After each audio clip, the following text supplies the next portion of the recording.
Hello friends, welcome to Sri Tamil channel. கல்யாண வீடாக இருந்தாலும் சரி, இல்லை பர்த்டே ஃபங்க்ஷனாக இருந்தாலும் சரி, கேசரினாலே நமக்கு முதல்ல ஞாபகம் வர்றது இந்த பைனாப்பிள் கேசரி தான்.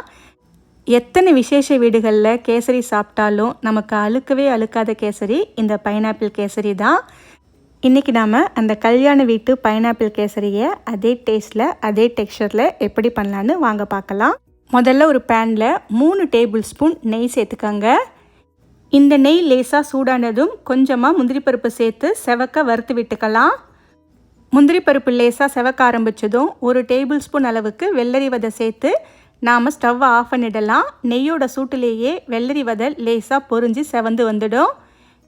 இப்போ இந்த நெய்யிலேருந்து முந்திரி பருப்பையும் வெள்ளரி விதையை மட்டும் வெளியே எடுத்துடலாம். அடுத்து அதே நெய்யில் ஒரு 1/2 கப் அளவுக்கு ரவை சேர்த்துக்கோங்க.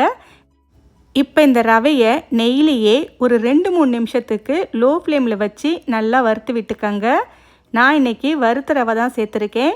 ஒருவேளை நீங்கள் வறுக்காத ரவை சேர்த்திங்கன்னா ஒரு 5 நிமிஷத்துக்காவது குறைஞ்ச தீயில் வச்சு நல்லா வறுத்து விட்டுக்கோங்க. ரவை நல்லா வறுபட்டு லேசாக செவக்க ஆரம்பிக்கணும். இது வறுத்த ரவை அப்படின்றதுனால ஒரு 2-3 நிமிஷத்துக்கு வறுத்து விட்டாலே போதும்.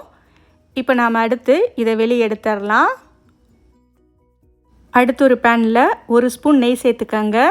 இப்போ இதில் பொடியாக நறுக்கிய பைனாப்பிள் ஒரு 1/2 கப் அளவுக்கு சேர்த்துக்கோங்க. இப்போ இந்த பைனாப்பிளை 1 நிமிஷத்துக்கு மட்டும் லேசாக நெய்யில் வதக்கி விட்டுக்கோங்க. அடுத்து இதில் ஒரு 1/4 கப் அளவுக்கு தண்ணி சேர்த்துக்கலாம். கூடவே 1 ஸ்பூன் அளவுக்கு சர்க்கரை சேர்த்துக்கோங்க. இப்போ இந்த பைனாப்பிளை தண்ணியில் நல்லா வேக விடுங்க. பைனாப்பிள் நல்லா வெந்து தண்ணி நல்லா குறைஞ்சி வரணும். பைனாப்பிள் வேகும்போதே கொஞ்சமாக சர்க்கரை சேர்த்து வேக வச்சிங்கன்னா ஒருவேளை பைனாப்பிள் லேசாக புளிப்பாக இருந்தாலுமே நம்ம சர்க்கரை சேர்த்து வேக வைக்கும்போது அது நல்ல இனிப்பாகவே இருக்கும். அதுக்காகத்தான். இப்போ பார்த்திங்கன்னா பைனாப்பிள் தண்ணியெல்லாம் குறைஞ்சி வந்துடுச்சு. அடுத்து இதில் நாம் கேசரிக்கு தேவையான அளவு தண்ணி சேர்த்துக்கலாம். 1/2 கப் ரவைக்கு 2 கப் தண்ணி சேர்த்துக்கோங்க. அதாவது 1 பங்கு ரவைக்கு 4 பங்கு தண்ணி. நாம் இந்த கப்பால் 1/2 கப் அளவுக்கு ரவை சேர்த்துருக்கோம். அதனால் 2 கப் அளவு தண்ணி சேர்த்துக்கலாம். இப்போ இதில் ஒரு துளி அளவுக்கு உப்பு சேர்த்துக்கோங்க, இனிப்பு நல்லா எடுத்து கொடுக்கறதுக்காக. கூடவே கொஞ்சமாக எல்லோ ஃபுட் கலர், இது ஆப்ஷன் தான். இதுக்கு பதிலாக கொஞ்சமாக குங்குமப்பூ கூட சேர்த்துக்கலாம்.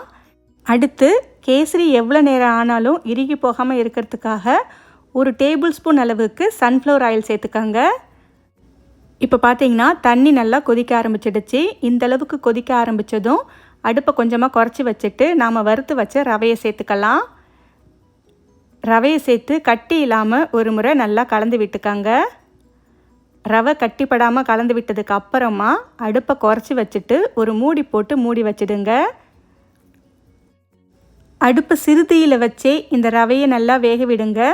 ஒரு 2 நிமிஷத்துலேயே ரவை எந்த அளவுக்கு நல்லா சாஃப்டாக வெந்து வந்திருக்கும். ரவை நல்லா வெந்ததுக்கு அப்புறமா தான் நாம் சர்க்கரையை சேர்க்கணும். ஒரு கப்புக்கும் கொஞ்சம் கம்மியாக சர்க்கரை சேர்த்துக்கோங்க. ஏற்கனவே பைனாப்பிள் சேர்த்துருக்கோம் அப்படின்றதுனால அதுக்கேற்ற மாதிரி 1 கப்புக்கும் கொஞ்சம் கம்மியாக சேர்த்தா சரியாக இருக்கும். இப்போ இந்த சர்க்கரை நல்லா கரையிற வரைக்கும் கலந்து விட்டுட்டே இருங்க. சர்க்கரை நல்லா கரைஞ்சி வந்துடுச்சு. சர்க்கரை கரைஞ்சி வந்ததுக்கு அப்புறமா திரும்பவும் கேசரி கொஞ்சம் கெட்டியாக ஆரம்பிக்கும். இந்த சமயத்தில் நாம் வறுத்து வச்ச முந்திரி வெள்ளரி விதையை சேர்த்துக்கலாம். கூடவே ஒரு 1/4 ஸ்பூன் அளவுக்கு பொடிச்ச ஏலக்காய் தூள் சேர்த்துக்கோங்க. 1 டேபிள் ஸ்பூன் நெய் சேர்த்துக்கலாம். இது எல்லாத்தையும் சேர்த்து நல்லா ஒரு முறை கலந்து விட்டுக்கோங்க.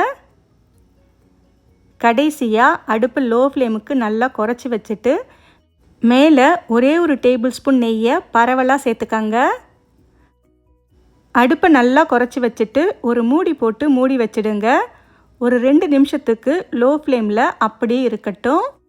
2 நிமிஷத்துக்கு அப்புறம் நல்லா சாஃப்டாக மணலான பைனாப்பிள் கேசரி நமக்கு சூப்பராக ரெடி ஆகிருக்கும். அவ்வளவுதான் ஃப்ரெண்ட்ஸ், விசேஷ வீடுகளின் ஸ்பெஷல் ரெசிபியான பைனாப்பிள் கேசரி சூப்பராக ரெடி பண்ணிட்டோம். இதை உங்கள் வீட்டில் ஒரு முறை ட்ரை பண்ணி பார்த்துட்டு எப்படி இருக்குன்னு சொல்லுங்கள். இந்த ரெசிபி உங்களுக்கு பிடிச்சிருந்தா லைக் பண்ணுங்கள், ஷேர் பண்ணுங்கள். ஸ்ரீ தமிழ் சேனலுக்கு சப்ஸ்கிரைப் பண்ணுங்கள். தேங்க்ஸ் ஃபார் வாட்சிங்.